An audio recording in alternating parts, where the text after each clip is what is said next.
Duh, dina usum sasalad kieu teh asa beuki eh, tunggara wae gaji jeung upah loba dipotong ku pausahaan. Alasanana pausahaan rugi gara-gara COVID-19. Tak kasus pemotongan gaji jeung upah teh eh, meh meh kejadian di mana-mana di perusahaan wae lah Nur. Gitu. Tak kumaha cek hukum sanyana menang tuh pausahaan motong gaji atau upah karyawan kulantaran alasan COVID-19.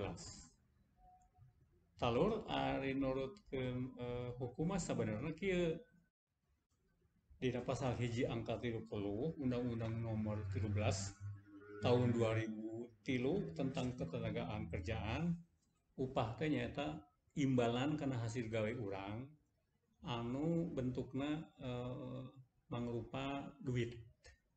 Jadi orang digawe sakumaha perjanjian terus dibayar ku duit.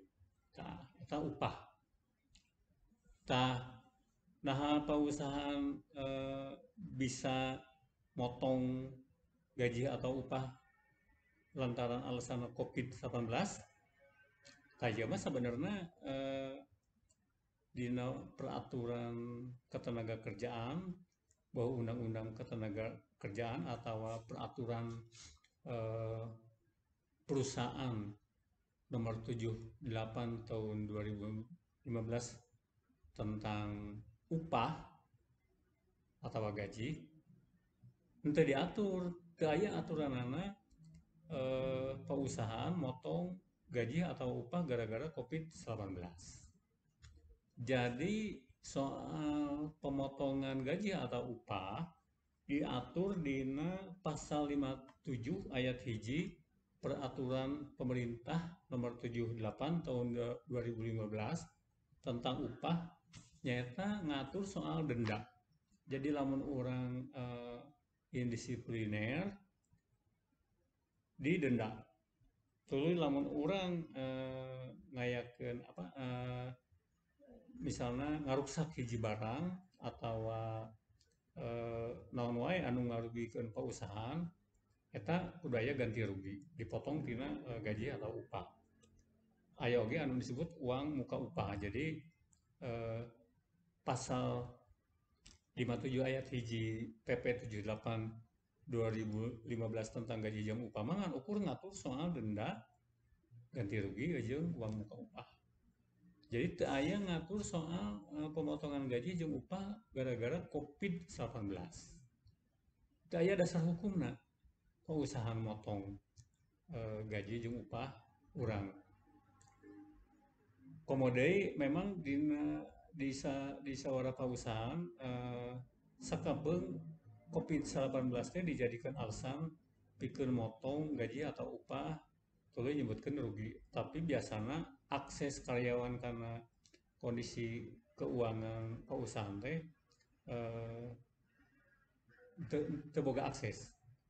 Jadi itu bisa apal gitu. Lantaran biasanya perusahaan nyumputkan soal neraca rugi labana.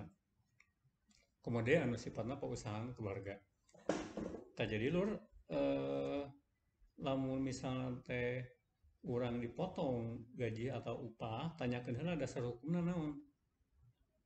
Tapi biasanya perusahaan teh sok manggil karyawan bahwa secara kolektif atau orang per orang tuluy ngasongkeun perjanjian anu nyebutkeun pausahaan dina kondisi rugi lantaran COVID-19 terus urang kudu naikkeun perjanjian daek dipotong gaji atau upah.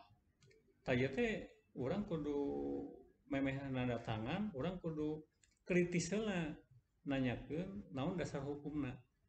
Jeung kerugian nanti sempat kumaha gitu. Jadi kudu aya keterbukaan informasi lah supaya orang kakara daek nanda tangan lamun memang kanyataanana memang rugi. Tah, tapi orang oge lur sebagai karyawan jeung buruh kudu apa oge memang dina usum COVID-19 ieu teh aya surat edaran ti Menteri Ketenagakerjaan anu ngatur soal pemotongan gaji jeung upah alatan pausahaan rugi nyata dina skema edaran Menaker nomor M3HK04 strip angka Romawi 3 2020 tentang perlindungan pekerja, buruh, dan eh, kelangsungan usaha. Jadi Kementerian Ketenagakerjaan teh memang mikiran sarana tayungan buruh atau karyawan, tapi sekaligus oge nang tayungan supaya pengusahana bisnisnya lumangsung kulantaran dina kondisi COVID. Tadi dia mah memang karyawan aja pengusaha teh kudu saling terbuka, kudu saling memahami, saling pengertian.